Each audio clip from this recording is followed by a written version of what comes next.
Waalaikumsalam. Kunafa tu? Kunafa tu apa nak pilih awak? Nak yang mix boleh? Okey. Ni apa dia ni? Ni coklat dah. Okey. Yang ni? Okey, yang ni white Oreo. Okey. White coklat. Nak letak Oreo boleh? Boleh. Okey.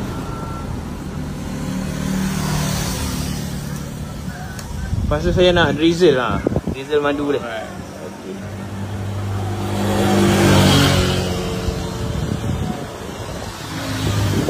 Siap bang. Okey, macam ni harga bang? 15 je. 15 ha?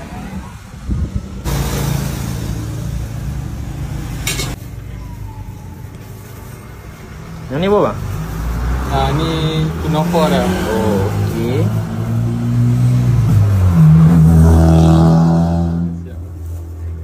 Yang ni? Cheese. Dia letak Guna cheese apa tu?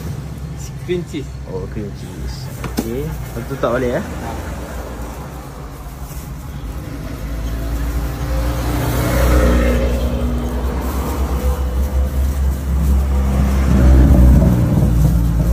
Okey.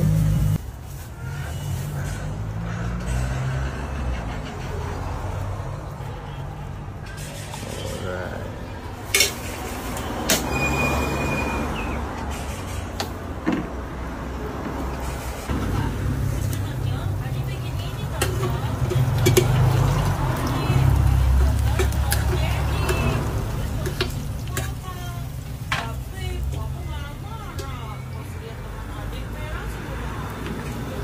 Saya nak kunafa yang white Oreo pula.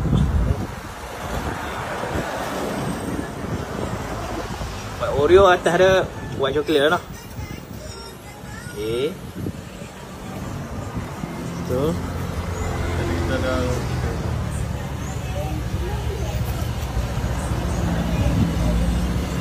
okey, siap. Okey, macam ni harga berapa?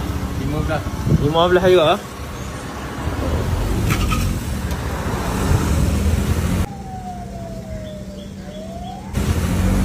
Okey, mana order?